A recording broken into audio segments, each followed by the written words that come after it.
Hi guys, this is Elizabeth Quam from Engedi Grove, and I wanted to give you guys an update about my garden. So, long story short, not to keep you waiting in suspense, after consulting with some people at Iowa State University, they actually came to look at my garden and look at several things. Although at first she thought that it looked like there was contamination with the photos that I had sent. She later assessed the situation in the other plants, and she believes that it is not being affected by an aminopyride. So I'm not going to go all out and put loads of boron on my property. I did give them some boron, and I do plan to give more of my plants some more borax, but I will not go hog wild crazy about it. Interestingly, I want to talk about the aminopyride a little bit more in depth. And I want to say that I find it interesting, and I think we need to explore the thought. And I'm far from a scientist, but I do I would like to instigate some scientists to think about these things. They're probably already thinking about them.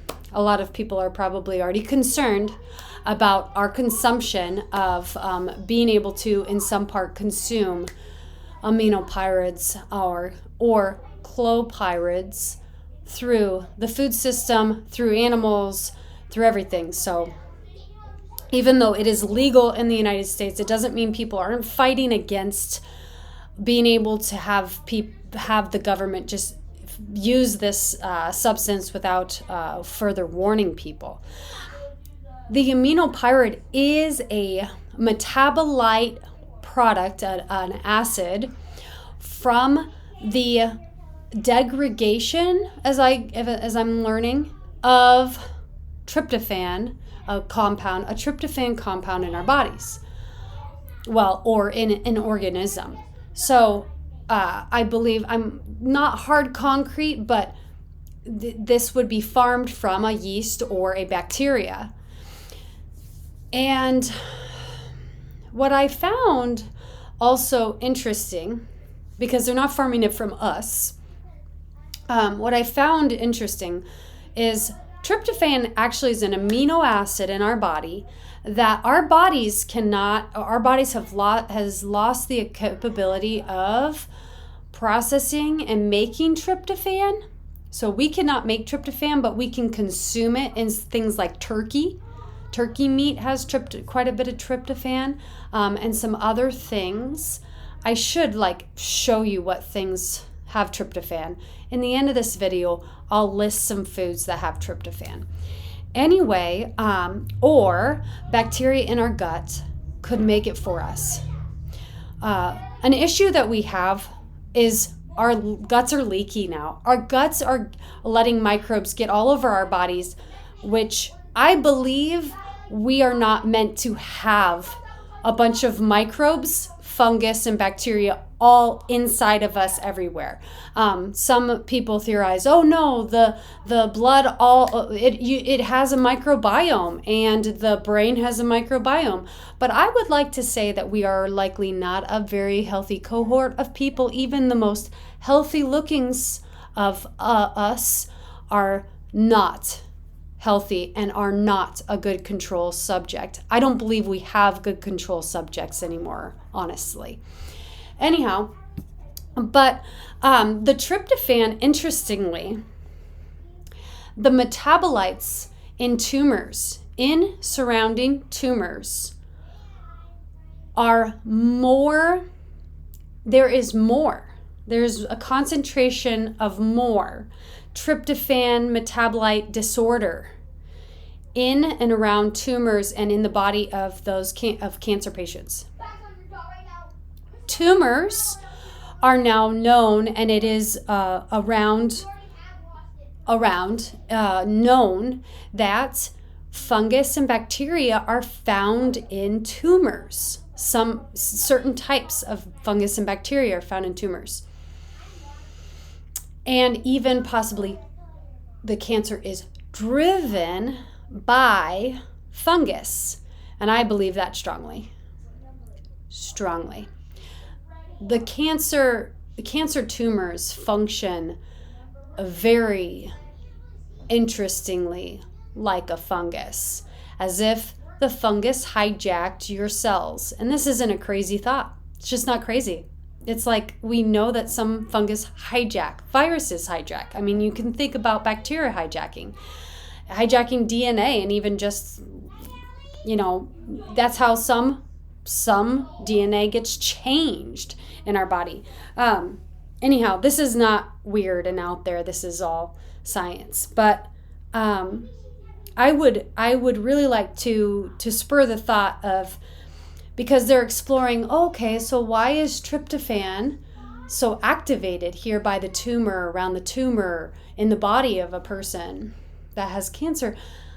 Well, I would like to propose that, especially around the tumor, since bacteria and fungus are the ones that can create tryptophan for us, I would propose that there may be an elevation of tryptophan and dysfunction of tryptophan and too many metabolites of tryptophan that are toxic to us because there is fungus and bacteria activity.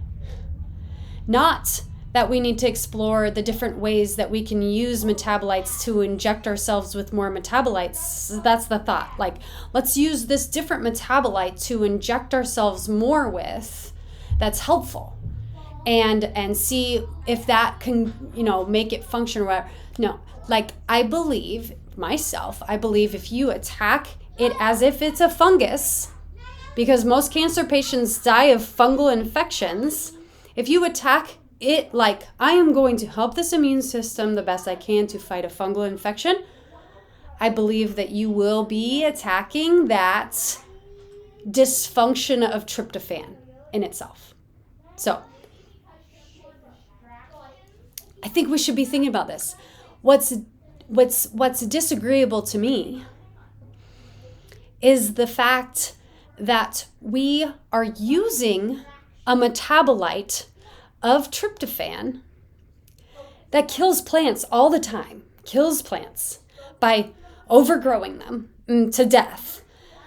We are using this on our crops, and we are using this on and the bodies of these animals are consuming it.